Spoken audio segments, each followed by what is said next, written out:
ಎಲ್ಲಾ ಗೃಹಲಕ್ಷ್ಮಿಯರಿಗೂ ಕೂಡ 12,000 ರೂಪಾಯಿ ಬಾಕಿ ಹಣ ಜಮೆ ಆಗೋ ಬಗ್ಗೆ ಒಂದು ಬಂಪರ್ ಸಿಹಿ ಸುದ್ದಿ ಬಂದಿದ್ರೆ, ಮತ್ತೊಂದು ಕಡೆಗೆ ನಿಮ್ ಹತ್ರ ರೇಷನ್ ಕಾರ್ಡ್ ಇದ್ರೆ ಗೃಹಲಕ್ಷ್ಮಿ ಯೋಜನೆಯಿಂದ ಫಲಾನುಭವಿಗಳನ್ನಾಗಿದ್ರೆ ಈ ವಿಡಿಯೋ ಪೂರ್ತಿಯಾಗಿ ನೋಡಿ. ಅದಕ್ಕಂದ್ರೆ ಒಂದು ಇಂಪಾರ್ಟೆಂಟ್ ಮಾಹಿತಿ ಮತ್ತೆ ರಾಜ್ಯ ಸರ್ಕಾರದಿಂದ ಬಂದಿರೋ ಹೊಸ ಘೋಷಣೆ, ರೇಷನ್ ಕಾರ್ಡ್ ಇದ್ದವರಿಗೆ ಇಲ್ಲದವರಿಗೂ ಕೂಡ ಸಿಹಿ ಸುದ್ದಿ, ಅನ್ನಭಾಗ್ಯ ಫಲಾನುಭವಿಗಳಿಗೆ ಭರ್ಜರಿ ಸಿಹಿ ಸುದ್ದಿ.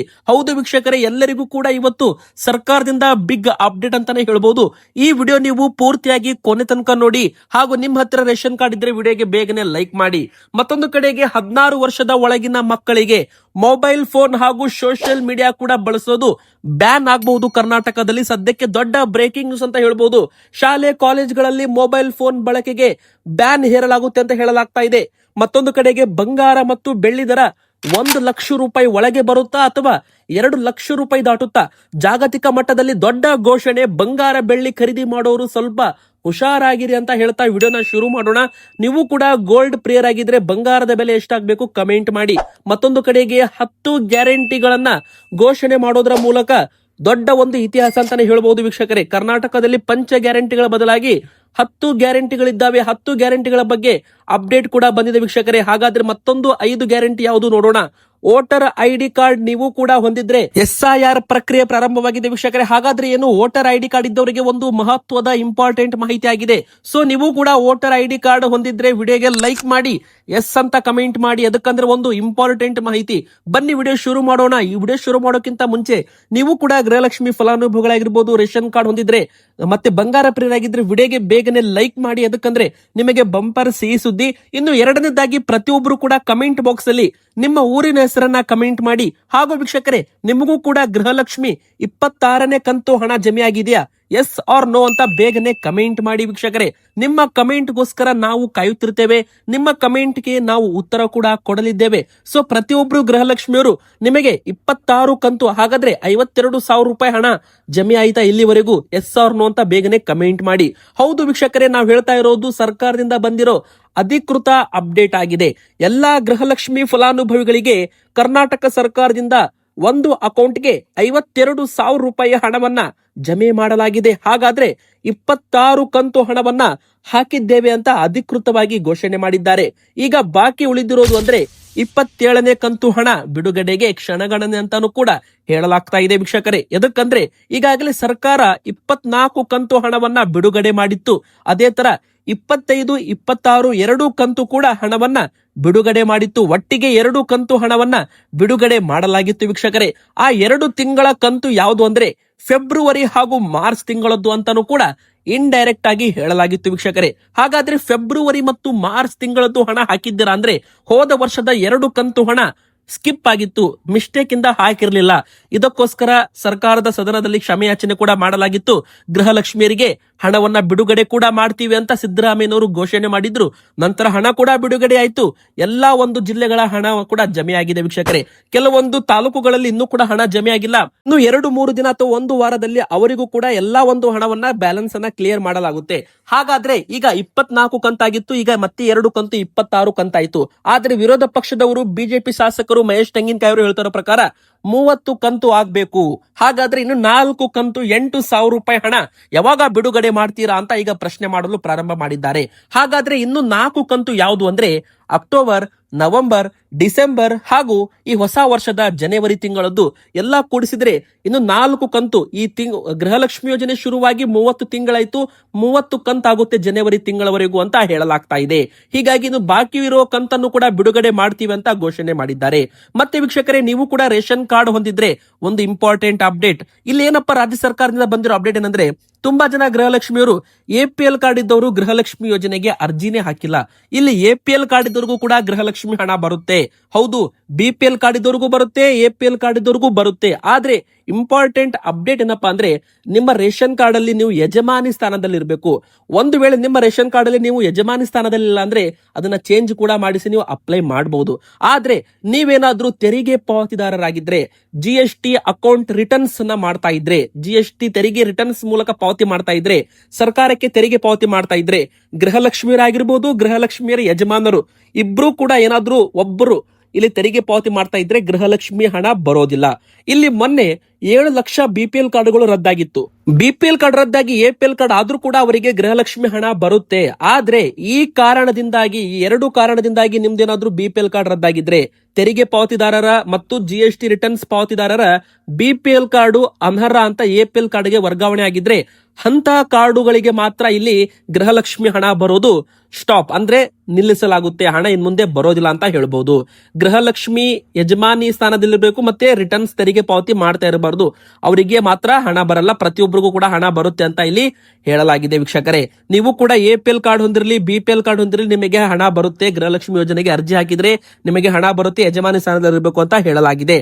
ಇನ್ನು ಎರಡನೇ ಇಂಪಾರ್ಟೆಂಟ್ ಅಪ್ಡೇಟ್ ಏನಪ್ಪ ಅಂದ್ರೆ, ಎಲ್ಲಾ ಒಂದು ಬಿಪಿಎಲ್ ಕಾರ್ಡ್ ದಾರರಿಗೆ ಇನ್ ಮುಂದೆ ಅಕ್ಕಿ ಜೊತೆಗೆ ಇಂದಿರಾ ಫುಡ್ ಕಿಟ್ ವಿತರಣೆ. ಹೌದು, ಇದೇ ಒಂದು ಮಾರ್ಚ್ ತಿಂಗಳಲ್ಲಿ ಇಂದಿರಾ ಫುಡ್ ಕಿಟ್ ವಿತರಣೆ ಪ್ರಾರಂಭವಾಗಲಿದೆ. ಇನ್ ಮುಂದೆ ರಾಜ್ಯ ಸರ್ಕಾರದಿಂದ ನಿಮಗೆ ಅಡುಗೆ ಎಣ್ಣೆ, ಉಪ್ಪು, ಸಕ್ಕರೆ, ತೊಗರಿಬೇಳೆ ಈ 4 ವಸ್ತುಗಳನ್ನು ಕೂಡ ಉಚಿತವಾಗಿ ಫ್ರೀ ಆಗಿ ಕೊಡಲಾಗುತ್ತೆ. ಇನ್ನೊಂದು ಕಡೆಗೆ ಕೇಂದ್ರ ಸರ್ಕಾರದ ಅಕ್ಕಿ ಕೂಡ ವಿತರಣೆ ಮಾಡಲಾಗುತ್ತೆ. ಹಾಗಾದ್ರೆ ಅಕ್ಕಿ ಜೊತೆಗೆ ನಿಮಗೆ ಇಂದಿರಾ ಫುಡ್ ಕಿಟ್ ಸಿಗುತ್ತೆ ಅಂತಾನೆ ಹೇಳ್ಬಹುದು.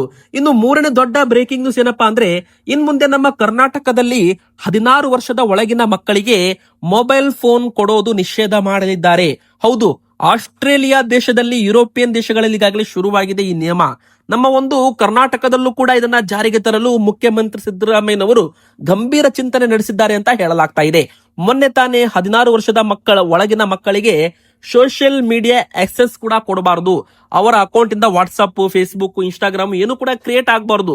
ಈ ತರ ಒಂದು ಸೋಷಿಯಲ್ ಮೀಡಿಯಾಗಳನ್ನು ಕೂಡ ಮಕ್ಕಳು ಬಳಕೆ ಮಾಡಬಾರದು ಅಂತ ನಿಯಮ ತರ್ತೀವಿ ಅಂತ ಹೇಳಲಾಗ್ತಾ ಇತ್ತು.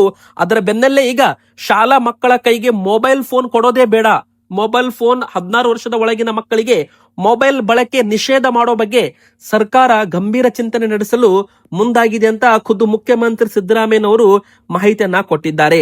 ಇದರ ಪ್ರಕಾರ ಇದು ಸರಿನಾ, ಎಸ್ ಆರ್ ನೋ ಅಂತ ನೀವು ಕೂಡ ಕಮೆಂಟ್ ಮಾಡಿ. ನಮ್ಮ ಪ್ರಕಾರ ಸರಿ, ಎಸ್ ಅಂತಾನೆ ಕಮೆಂಟ್ ಮಾಡಬೇಕು. ಎದಕ್ಕಂದ್ರೆ ಇಲ್ಲಿ ಮಕ್ಕಳು ಪುಸ್ತಕ ಹಿಡಿಯೋದ್ರ ಬದಲಾಗಿ ಮೊಬೈಲ್ ಫೋನ್ಗಳನ್ನ ಬಳಕೆ ಮಾಡ್ತಾ ಇದ್ದಾರೆ. ಇದರಿಂದ ಬ್ರೇನ್ಗೆ ತುಂಬಾನೇ ತೊಂದರೆ ಆಗುತ್ತೆ. ಬೆಳೆಯೋ ಮಕ್ಕಳಲ್ಲಿ ಮೊಬೈಲ್ ಫೋನ್ ಕೊಟ್ರೆ ಅವರ ಚಟುವಟಿಕೆಗಳು ಕಡಿಮೆ ಆಗುತ್ತೆ. ಮೊಬೈಲ್ ಬಳಕೆಯಿಂದಾಗಿ ಅವರು ಅಡಿಕ್ಷನ್ಗೆ ಜಾಸ್ತಿ ಆಗ್ತಾರೆ. ಸೊ ಸರ್ಕಾರ ಒಂದು ಕಡೆಗೆ ಒಂದು ಒಳ್ಳೆ ನಿರ್ಧಾರ ತಗೋತಾ ಇದೆ ಅಂತ ನಮ್ಮ ಅರ್ಥ. ಬನ್ನಿ, ನೀವು ಕೂಡ ಕಮೆಂಟ್ ಮಾಡಿ ನಿಮ್ಮ ಅನಿಸಿಕೆಯನ್ನ. ಇನ್ನು ಬಂಗಾರದ ಬೆಲೆ ಕೂಡ 1 ಲಕ್ಷ ರೂಪಾಯಿ ಒಳಗೆ ಬರುತ್ತಾ? ಹೌದು ವೀಕ್ಷಕರೇ, ಮತ್ತೆ 10 ಗ್ರಾಮ್ಗೆ 1 ಲಕ್ಷ ರೂಪಾಯಿ ಆಗುತ್ತಾ? 1 ಗ್ರಾಮ್ಗೆ ಮತ್ತೆ 10,000 ರೂಪಾಯಿ ಆಗುತ್ತಾ ಬಂಗಾರದ ಬೆಲೆ? ಒಂದು ಕಡೆಗೆ ಜಿಯೋ ಪಾಲಿಟಿಕಲ್ ಟೆನ್ಷನ್ಸ್, ಮತ್ತೊಂದು ಕಡೆಗೆ ರಷ್ಯಾದವರು ಕೂಡ ಈಗ ಮತ್ತೆ ಡಾಲರ್ ಅಲ್ಲಿ ಟ್ರೇಡ್ ಮಾಡಲು ಮುಂದಾಗ್ತಾ ಇದ್ದಾರೆ. ಮತ್ತೊಂದು ಕಡೆಗೆ ಅಮೆರಿಕ ಅಧ್ಯಕ್ಷ ಡೊನಾಲ್ಡ್ ಟ್ರಂಪ್ ಇರಾನ್ ದೇಶದ ಮೇಲೆ ಮುಗಿ ಬಿದ್ದಿದ್ದಾರೆ ವೀಕ್ಷಕರೇ. ಮತ್ತೊಂದು ಕಡೆಗೆ ಅಮೆರಿಕ ಮತ್ತು ಇರಾನ್ ನಡುವೆ ಯುದ್ಧ ಯಾವಾಗ ಬೇಕಾದ್ರೂ ಆಗಬಹುದು. ಹೀಗಾಗಿ ಇರಾನ್ ನಲ್ಲಿ ಯಾರಾದ್ರೂ ಭಾರತೀಯರಿದ್ರೆ ಕೂಡಲೇ ಭಾರತಕ್ಕೆ ವಾಪಸ್ ಬನ್ನಿ ಅಂತ ಇಂಡಿಯನ್ ಎಂಬಾಸಿ ಕಡೆಯಿಂದ ಮೆಸೇಜ್ ಕೂಡ ಹೋಗಿರುವಂತದ್ದು.